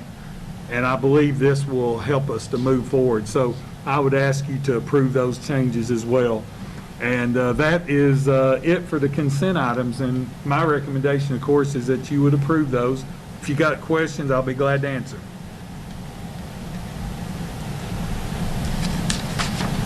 Do we have a motion? We have a motion. Do we have a second? Donna, second. Any discussion? All in favor? I'll just need to be removed from the approval of the minutes of November. Does that make sense? Where I wasn't here, I don't get to approve that. Do we need to pull? She wasn't here abstains last. from the Approval of the minutes. Right, Jeannie Jo does, but she, where I was absent. yeah, Right. she can't approve the minutes. So the minutes are approve really everything on a 4-0 vote, and Felicia will make a asterisk on that particular one. All right. Do we have any public comments? We do have some public comments that's been submitted. I've got those, and they're all, looks like that they're, it's all concerning the opening of schools. So let's just jump down and do the superintendent's report. Okay. And then I'll answer those questions. You agree, Jeremy, they all look like they're opening a school? Okay, good deal. So we'll jump down there, and then I'll just catch the answer to these at that time. So you've got your personnel actions.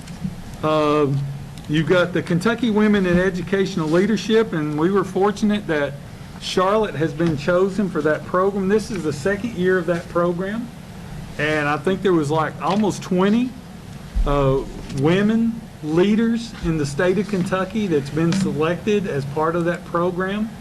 And it's really a great honor, and Congratulations. I'm glad Charlotte was willing, and I nominated her, and she was selected. So that is really a big honor. And you're starting to see a lot more, speaking of diversity and equity, you're starting to see a lot more female superintendents in this state. At one time, probably out of 171, used to be 173, we're down to 171 now, I believe it is. But I'd say out of the 173 superintendents in the state of Kentucky, 160 of them were male. And you're starting to see that pendulum shift a little bit. There's a lot of new female superintendents. Listen, if you look at education in general, there's a lot more females in education than they are males. And when you look at that, it's really disproportionate in terms of the number of females that are leaders of school districts. So there's been a lot of movement in that area. And there needs to be equal opportunity in a lot of areas. You know, there needs to be equal opportunities when it comes to race. There needs to be equal opportunity when it comes to gender. And that's part of the training that we're going to do. So I'm really proud of Charlotte being selected for that. And she'll bring us back some good things. There's a Christmas meal flyer. I told you all earlier, and we'll be getting this out. I don't know if it's been posted yet or not. If it's not been posted, we'll post that tomorrow, and letting everybody know that during Christmas, we've had 3 or 4 transportation and food service personnel that have pretty much, they're going to be paid, but we had to ask them to volunteer to work during that time. They decided, yes, they're going to work. So we're going to prepare meals at South Irvin, and families will be able to come to South Irvin and pick up breakfast and lunch Monday, Tuesday, and Wednesday before Christmas next week, and Monday, Tuesday, and Wednesday the week after Christmas. So that's 6 days that our families will be able to pick up meals. We wish we could deliver them, but we can't have everybody working on non-school days. We're not able to do that. But anybody that can get to South Irvin and they can pick up meals, they're going to be available for them. So we're really tickled to be able to offer that here during the Christmas break. And then as far as the back-to-school update, just so you'll know, the questions basically was, what do we do in terms of the red status, the metric where we're a red county. Also, they was asked about January the 4th, will we begin school? The next question was that how are teachers feeling about coming back January 4th? And the second part of that question was, will their safety be considered? Yes. And then there's a question about the vaccine and how long does it take the vaccine to work? And the other question was, can we start in person after teachers are vaccinated in order to begin school? I'll start with the first part. Let's talk about safety. We were ready to go to school in August. From May to August, we sat in superintendent webinars and we sat in meetings every Tuesday, did we not, Tanya? And each of our departments developed guidelines: transportation, food service, health services, social emotional, our psychologists and our licensed counselor, they developed a plan. Each of our schools developed a plan. We spent thousands of dollars on temperature scanners, masks, misting machines that would sanitize our buildings. We were ready to go to school. And during that point, the governor asked us to delay. I felt like it was the best thing to do. In retrospect, those were the best 5 weeks that we had, and we missed them. If we'd started school in time in August, we would have got to go to school for 6 weeks before we ever became a red county. And so during the best time, we had students remote. But I felt like we tried to honor what the governor had asked us to do. We were able to go for about 3 weeks. Then we became a red county. And everybody's got to realize, when you're a red county, it takes 25 COVID cases in Estill County for us to be red. There's 14,160 people according to the census. That is 0.0016. It's less than 2/10 of the population would be positive for COVID if we have 25 cases. That means 99.8% of the population does not have COVID. Now, I don't, by any means, I'm not a COVID denier. I know that it's real. My wife's, one of her former cheer coach and somebody that she's dear and near to lost her husband this week to COVID. I know that it's real. But I also know that we have to protect ourselves. We have to put systems in place to protect ourselves. And we have to try to move forward with trying to educate our kids. And you'll notice that over the last 3 weeks, we keep hearing about, as the reports done each day, about the number of kids that's going into quarantine or the number of staff members that's going into quarantine. Why is that happening? If sitting at home is safer, then why is that happening? And I believe it's happening because kids don't have anywhere to go, so where are they going? They're being drugged to Walmart, they're being drugged to Lowe's, they're being drugged to the mall, they're out running around. You have staff members that are not in school, and listen right now, guys, I'm telling you, there's not a safer place, in my opinion, than being in a school building. When we've got the additional custodian staff, we've got all of the money that was spent on being able to sanitize our buildings, wearing face masks, social distancing, the hybrid schedule. So we put a lot of effort into this, and I think it's time that we try to see, we've spent all that money, let's see if what we've done is going to work. And I just hate to think that 4 weeks ago, the governor told us that we're going to make it possible for you to start school back in January. So we started gearing. You can look at our website right now. I've got something on there about us starting school back on January the 4th. Then last week, as it got closer, the next thing you know, he asked, well, I want you to start back in January, but I want you to wait a week. I want you to wait to January the 11th. And he said Christmas was the issue. Well, I also believe that New Year's Eve and New Year's Day is an issue in terms of families getting together, people going out partying, people going out and celebrating the new year. That doesn't happen. 14 days after that doesn't happen until January 18th, or January 15th, somewhere in that range from that following week. So the week that they want us to start back is now the week that we would see a spike, if there was a spike due to New Year's Eve. I personally think that if we don't start school on January 4th, we're going to have our parents and kids, the kids that want to come to school, they're going to say, we're never going back. They're not going to let us go back. And we're only talking about 2 days. We're talking about kids on the week of January 4th being in school 2 days on the hybrid model. We have to be hybrid because we're still a red county. The other issue with the vaccine is we don't know when the vaccine is going to be available for educators. We've said that we're going to be moved up, but whether we're going to be moved up or not, I don't know. And more than likely, it's going to be the Moderna vaccine, but I can tell you right now, based on numbers, and I can pull those numbers up for you all right now. I want you to know what those numbers are. Based on our most recent survey, only 40% of our teachers and our staff have said that they want the vaccine.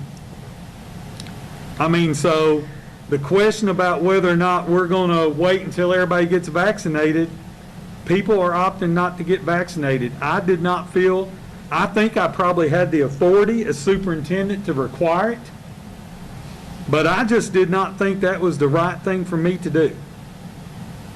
And let me see if I can get this to open. I can tell you what the most recent number is. We're up to right now 48% of our staff is going to be vaccinated, and that is out of total responses 300. So right now we have 150 out of 300 employees that's going to be vaccinated. So the question was, can we wait till the vaccination takes place to start school? Well, if that's the case, we won't start school the entire year. We will be out of school for the entire time. Yes, Sheila? Well, I've had several staff that are concerned about that because they think that the vaccine has been rushed and they don't trust it. Also, what about the teachers that are pregnant and also the ones that are breastfeeding, how that would affect either the fetus or their baby? What I sent out to those, I sent out yesterday an email, Sheila, to all of our staff again. And we're trying to find out, we believe that maybe the Board of Education members are eligible also to take the vaccine if you all are interested. I'm supposed to know that in the next few days because of you being in contact with kids at times. I've already completed the survey, and yes, I am willing to take it. Okay. But those were some of the concerns. Plus, they wanted input on the decision of starting school, either on the 4th or 11th. Yeah, I know. I had a meeting yesterday with the principals, and they said the same thing. And I'm going to say this and be as kind as I know how to say it. I believe that a majority of our teachers want to see their kids. I do. I think there's a lot of teachers that they have concerns. I understand that they have concerns. And that's why I'd asked our principals yesterday if they have concerns about the safety within their buildings, and they need to be talking to their principals. They need to be looking at the protocols that they have within their schools. But in reality, if we will never wait, or we will never be back in school if we survey staff to decide whether or not they want to go back. It just won't happen. And at some point in time, we have to make the decision that I believe that we have to make the decision about what's best for kids. And we've got a lot of kids that are suffering. Remote instruction is not working. We can see it across the board in terms of the number of kids that are not getting assignments in, the number of kids that don't understand what they're doing. We've got kids that we're still trying to hunt down that have not done the first assignment. It's not working.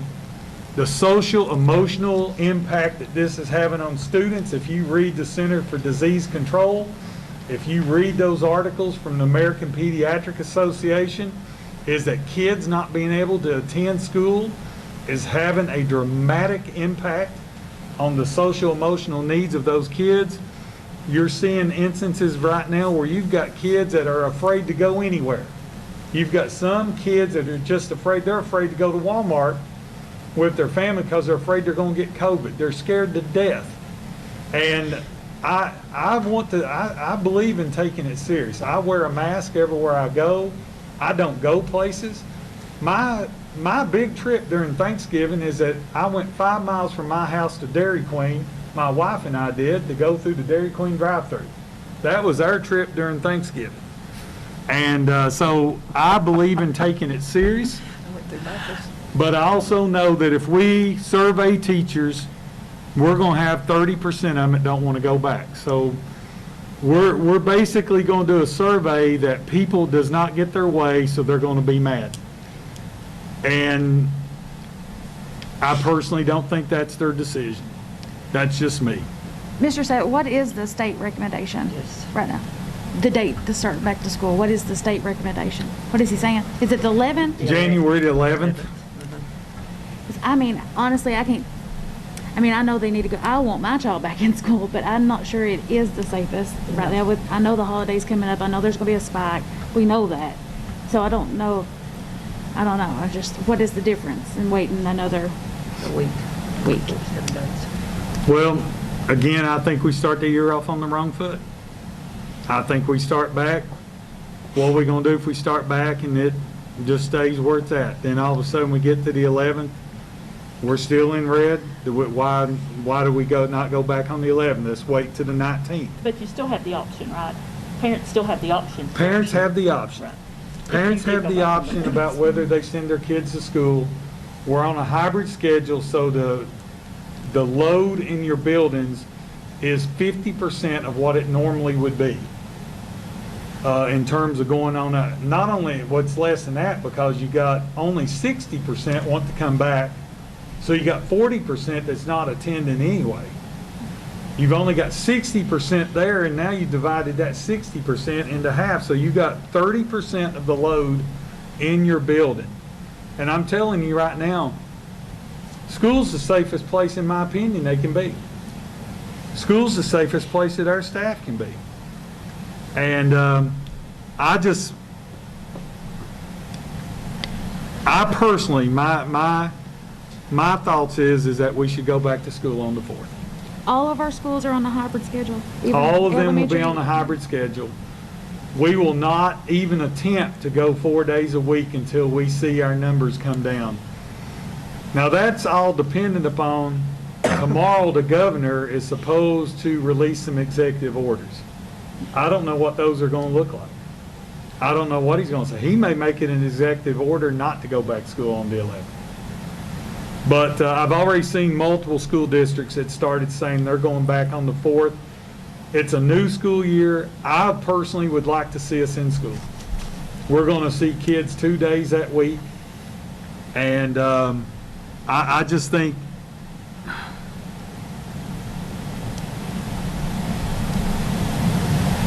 I believe we have to do what's best for kids, and I think it's in the best interest of our kids to be back. Yes. Okay, if some of our staff, our teachers, do not take the vaccine and contract COVID, will they have to use their sick leave, or do we still have CARES emergency Based on leave? the governor's comments and from KDHP, yes, they'll have to use their own sick leave. Okay. We have a lot of people that, you've got some people, and this would be in any profession, you got some people, they don't want to take the vaccine, but they don't want to go to work. They can no longer do that. Once the vaccine is offered, it's just like right now, on the 30th, I'm going to send the list in for Estill County Schools on who wants to take the vaccine. At that point in time, everybody's expected to work. Now, there are some exceptions. I've already granted 2 exceptions. I told teachers yesterday that if there are exceptions to be granted, they need to speak to me. I will grant them on a one-to-one basis on medical needs and on doctors' excuses and stuff like that. And if I grant that, then we'll continue to use the leave that we've had. But in some cases where somebody's just scared, they say they don't want to go back to work, but they don't want to take the vaccine, they'll be expected to come to work, and yes, they'll have to use their own sick leave. They'll have to take deduct days. They can take medical leave if they choose to do so. But now that came straight from KDHP. Was that not on the governor? Well, it wasn't the governor's, but that was on the KDE webcast on Tuesday. Okay, another thing was about, several people have allergies to certain vaccines. And if they had an allergic reaction, how would we handle that one? Again, if their doctor writes a note that's saying that they've had an allergic reaction to a vaccine, and it's even been more discussed now that it's more of the type that if you have reactions that require an EpiPen, I listened. not basically that you've got maybe a food allergy or something like that. But if you are someone that carries an EpiPen, right now they've suggested that you do not take the Pfizer vaccine. That's not been determined with the Moderna vaccine at this point. I think there's going to be some little nuances from here to there that will take over time. But we'll consider all those requests on a one-to-one basis as they happen. Because there have been, like in Alaska, there were 2 people that took the vaccine and had never responded to it, that had a episode with the vaccine, and all of a sudden they had one with this one. In reality, right there, okay, we got 150 people right now that say they're going to take it. Based on a 94% rate, that means 9 of them are going to get COVID after they take the vaccine. I mean, so are we going to punish an employee that gets COVID after they've taken the vaccine? Of course not. I mean, listen, I have a duty to take care of our employees too. But my first duty when I was hired to be the superintendent of this school district is to do what's best for kids. That's my number 1 duty as the superintendent of this school district. Now, if you all tell me that it is your all's desire, I'm not going to run over you guys and just say I'm not going to listen to you. I think we've seen over the last several months, we've seen superintendents get into it with their board over this. We've seen 2 or 3 superintendents where their board has voted to do one thing and superintendent said, sorry, that's not your call, I'm going to do this. And technically, it is my call whether or not we start school back or not. But if you all feel, and if you are adamant about not starting school back, I would not do that. I'm not going to get sideways with you all. We have too good of a working relationship. But I believe that teachers are essential personnel. Our nurses and our doctors don't have a choice about whether or not they go to work every day. people that work at Toyota do not have a choice about whether or not they go to work every day. And ultimately, we are hired to teach our kids and to do what's best for our kids. And I'm just telling you, I believe wholeheartedly. And listen, if somebody gets COVID, will I feel bad about it? Yes, but I don't know that we can even track it back to say that they're getting it at school, because I can't control what they're doing after 3:30 every day. I can't control what they're doing at night. I can't control what they're doing on weekends. I can't control that. But I do know that we can control the environment of our schools. And our schools are safe. The Estill County Health Department has toured every school, and they came away impressed with our schools, the readiness of our schools, the cleanliness of our schools, and with our action plans. And of course, I want to err on the side of caution, but I am really worried about the fact that we've got kids that are just flat out suffering. We've got a whole generation of kids, if we don't get them back in school and start teaching them and be able to see them and meet their needs, we're not going to recover, guys. They're 3 months away from losing 1 full year of instruction. And I think it's that detrimental. I think it's that detrimental. I think we're at the point we've got to start. We're talking about seeing kids 2 days a week. And if we've got teachers that we need to make accommodations for, we'll make accommodations. We're not mean. There's not one employee right now that can come to you and say, Mr. Saylor was unfair with me. We've not had one person docked a day. We've not had one person done anything. We've had a couple that took a medical leave, but we tried to meet their needs. We've tried to do everything. And I'll continue to do that. But again, my number one priority is that we got to do what's best for kids. And I believe going back to school is what's best for kids. And that's my plan. Now, the governor may put a stop to all that. If he gives an executive order, we won't go. But now, guys, I'm going to tell you, we're going to be red for a long time. If we're going to wait to go orange, we've not been orange since sometime in October. If we're going to wait to be orange, our kids aren't going back to school. If we're going to wait to be yellow, they're never going back. And so my plans are right now, unless the governor does something, is that we're going to declare that January 4th on that Monday is a student attendance day. We're going to go to school that week, and that's on that Friday on the 5th, 6th, 7th, 8th. On January 8th is the end of the second 9 weeks.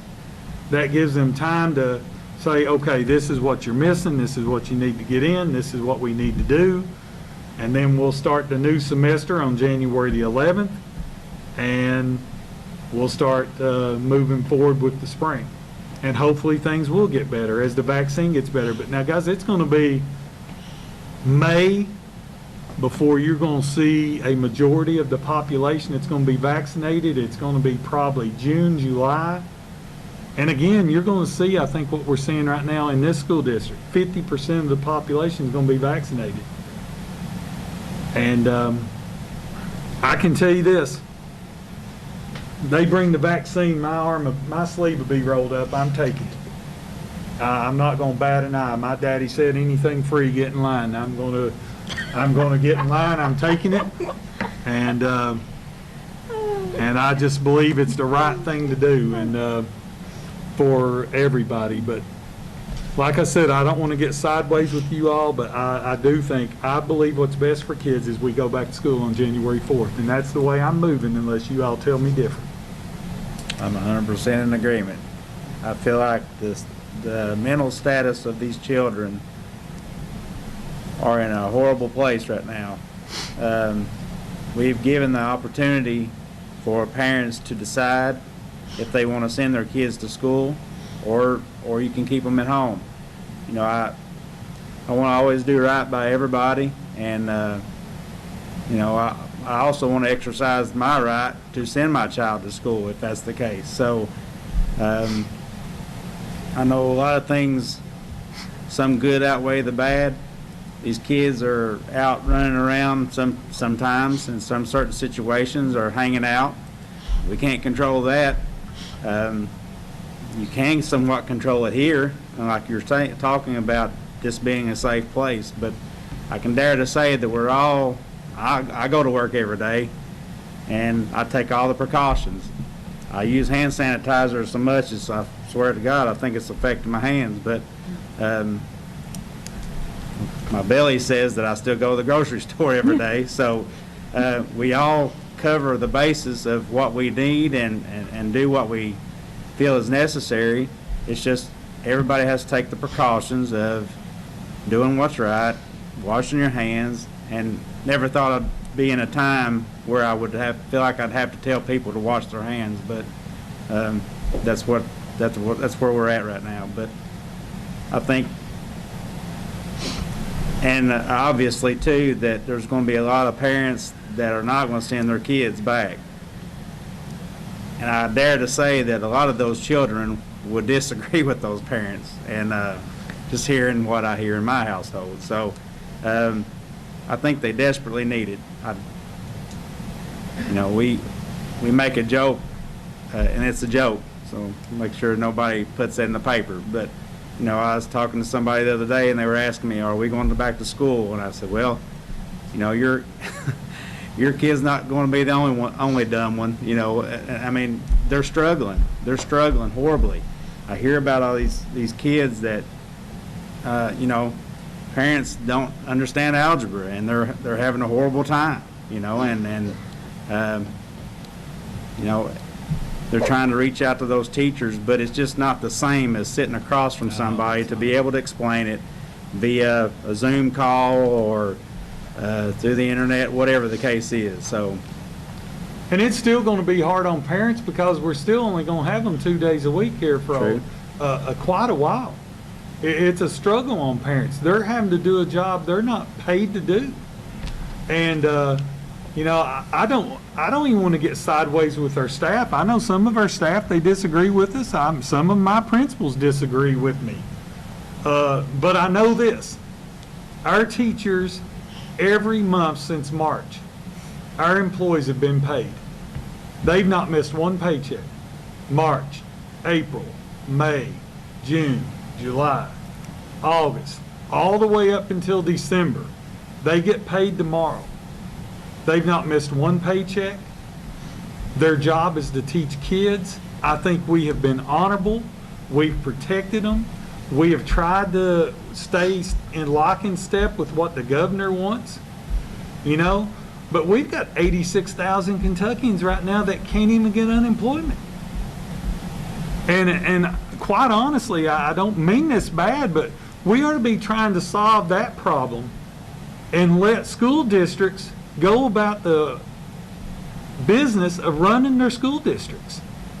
And if it gets bad enough, we'll stop it. I'll stop school if it gets bad enough. I'm not crazy. I'm not one of these nuts out here that believes that you don't need to be wearing a mask or you don't need to be following precautions or doing any of that. We're not going to do anything crazy. I mean, if we start getting 100 cases of COVID a week, of course we're not going to be going. But right now, we're averaging less than 30 or 40 cases per week for a long time.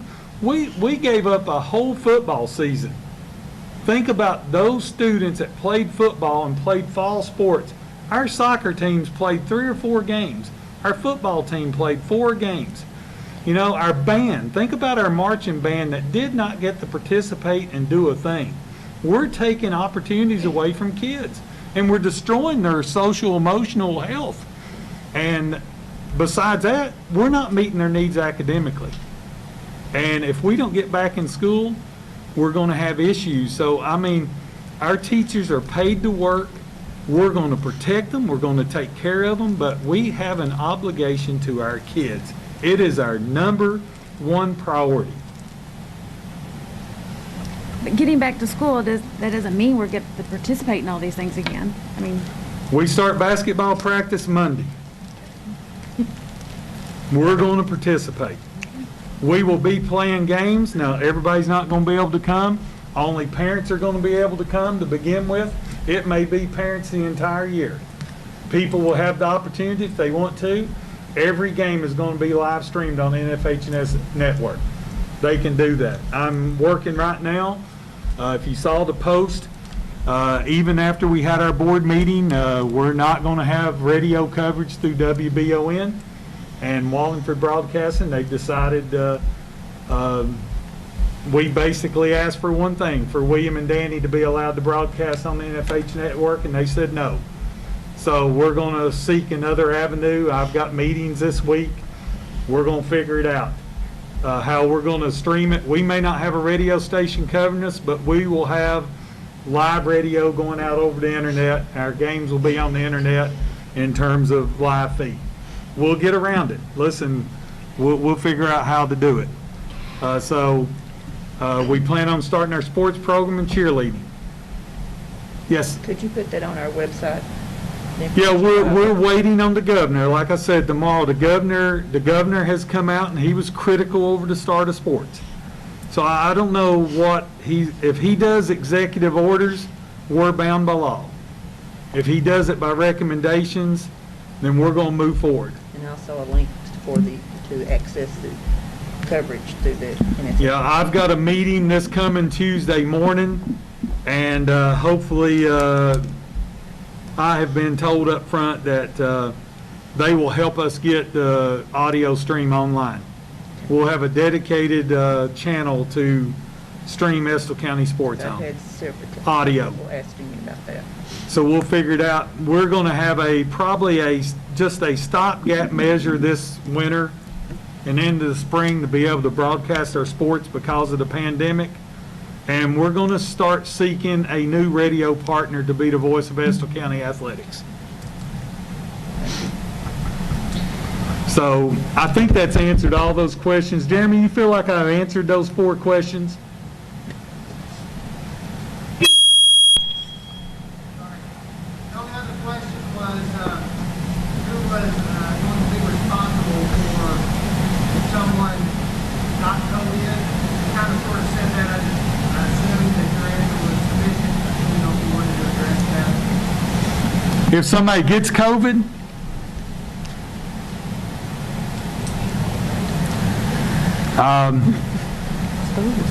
there's no way that you can determine who's responsible for somebody getting COVID unless they go home and lock their door and stay in the house and don't go anywhere else, and the only place they come to work, that's the only way they could determine if that's where they got COVID at.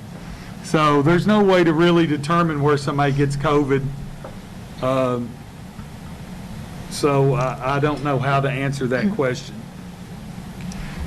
I think the concerns I had from the employees that reached out to me was that they said they were told the elementary schools were going full week, but we cannot do that. We're all on a hybrid schedule. They're on So a hybrid schedule while we're in was red. the middle school and the high school is what they were told.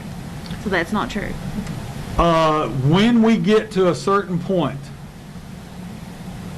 elementary students could come back 4 days a week, but we're going to have to be in a lot better case in terms of COVID numbers. That wouldn't be January the 4th, for sure. No, not January 4th. Or the 11th, probably. At some point in time, when the numbers allow, are we going to bring young kids back? Yes, we're bringing them back 4 days a week.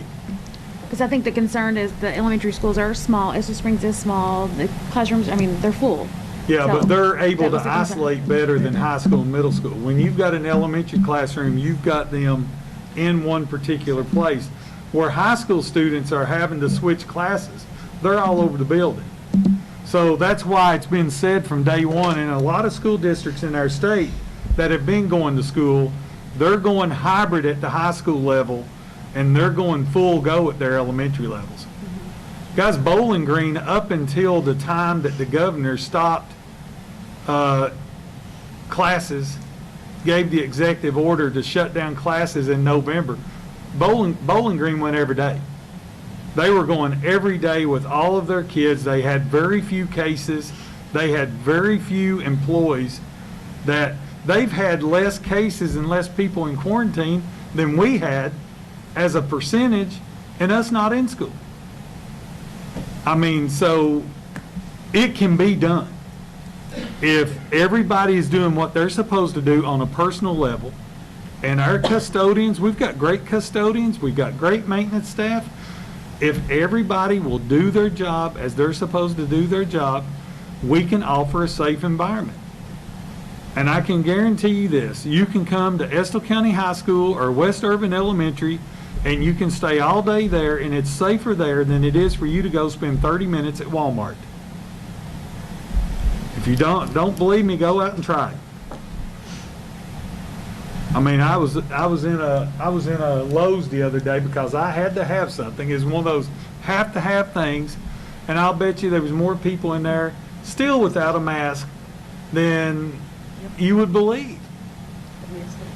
That's not possible here. If they walk in that door and they don't have a mask on, guess what? They go right back out that door. It's not negotiable here. We're going to follow the guidelines, the healthy at school guidelines, and that's what we're going to do. And like I said, we can find every reason in the world not to go. We've got to find a reason to go. And I'm going to tell you, most of your staff want to see their kids. They want to see their kids. Mr. Saylor, just on a positive note, Rhonda and I had the opportunity to listen in on a Zoom call, a Google Classroom Zoom meeting. And the first question the teacher asked was, are you hungry? Are you safe? And are you warm? And if you need to talk to me after this class is over, I will stay online and we'll talk in private. And that just spoke volumes to me about that teacher and how much they cared about their students during this time. And we've got some great teachers. I think they've been asked to do lots of stepping out of their comfort zone and doing things that have been very challenging. And I think they've done it with grace, and they've worked hard, and I appreciate all they've done in impossible circumstances. I do see a lot of our children in the district at my office, and we do have kids that are struggling. We do have kids that are having issues, and it's tough. Some of them are unsupervised during the day. Some of them are way behind in their school work. Some of them have a lot of anxiety. They have a lot of social anxiety at this point because they've been away from children or away from other kids. So there are a lot of issues that are not being talked about. And if you follow the CDC guidelines, the American Pediatric Association guidelines, they all say kids are better off at school. I can see both sides of it. I understand concerns of everyone, but like you've said over and over, we have to put the kids first. It's not about Donna, it's not about Rhonda, it's not about Mr. Saylor, it's what's best for those children. And we have to make some tough choices. It's not always popular. It's not always the easy thing to do because we get a lot of flack. But I feel like our kids need to be back in the building, sooner rather than later. And I promise you all this, if it gets out of control, if our COVID numbers go sky high, yeah, we're going to stop. And people have options. You have the option to be at home, but right now I don't have an option to send my child to school. He has to be at home.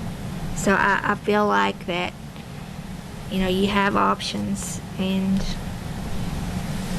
But I would never want to hurt anybody. I would never want to harm anybody at all. But just like Brian said, I go to work every day, and I've been working on the front lines. And I signed up for it, and I'm proud to do it. There's nothing more humbling and honorable than to take care of your fellow mankind. And I feel like we have a job to do. Well, and your comment to that, teachers are working hard. Our teachers deserve a raise. Hopefully we can give them a raise this coming school year. They deserve that raise. I But- agree with that, and I would never want to take anything away from them. I know how hard they're working, and I know how disturbing all of this is. But sometimes we got to take me out of it, and we got to think about the kids. Well, you all know what my intentions are.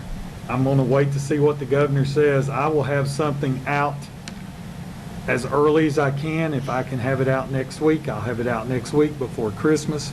But everybody, as of right now, they can sort of be planning on the fact that on January 4th, Group A students will be attending school on that Monday.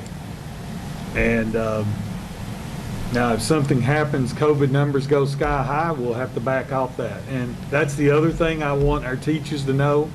And I keep hearing this, how hard it is to go from going to school on hybrid and then having to go to remote. And then after 2 or 3 weeks, go back to hybrid and then go back to remote. We're getting paid. We're getting paid every month. We're going to make the adjustments. We'll do it. You know who's not getting paid? Mom, dad, grandma that's sitting there that's having to do this, and it's not their job to do it. They're doing it if they're doing it because they love them, but they don't have the expertise or the ability to do what our teachers do. And that's why, for all those reasons, that's why my plans are is for us to go back. And I promise you all, I won't do anything stupid. If we need to back off, we'll back off. But there's really no need for me to give teachers a say on the survey when the bottom line is, if we're going to wait for a clean survey, what percentage? If 20% don't want to come, are we not going to come? What is it? If 40% don't want to come, are we not going to go back? What if it's only 5%? Are those 5%, is their voice not be heard? That's why I'm saying somebody's got to make the decision. That's what you all are paying me for. I'll make the decision, and then I'll do what's best, I think, for our kids. I'll do what it's best to protect our staff, but we've got to get in school, and that's what I plan on doing. I hope that's answered everything, and that's it, so. Are you sure? Yeah. Well, we needed Okay. to have this discussion. Absolutely. That's for sure. Yes, it's a good discussion. Okay, next we have the board member forum. Anything from you guys? Yeah, I'd like to say something, if you don't mind. Yes, Try not to be all sappy about it, but I'm a big sissy whenever I get to thinking about stuff like this, but I want you two to know that I consider your friendship something great. I've enjoyed serving with you all. I've greatly enjoyed that, but I appreciate your friendship more than anything else, and just hope that we can continue on and carry the torch for some things that you all stood firmly for, and hopefully we'll make you proud somewhere down the line. So. Thank you, Brian. Thank you.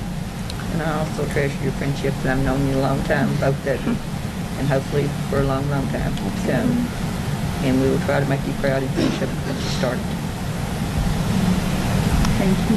Well, it's been my pleasure to serve this board, and like I said, we kind of said earlier, it's not always been easy, but it has been very rewarding to serve the children of this district, and I'm proud of the things we have accomplished, and excited to see where this goes in the future that you guys have and our new board members, and seeing these projects get completed and seeing these opportunities for our children. So, thank you.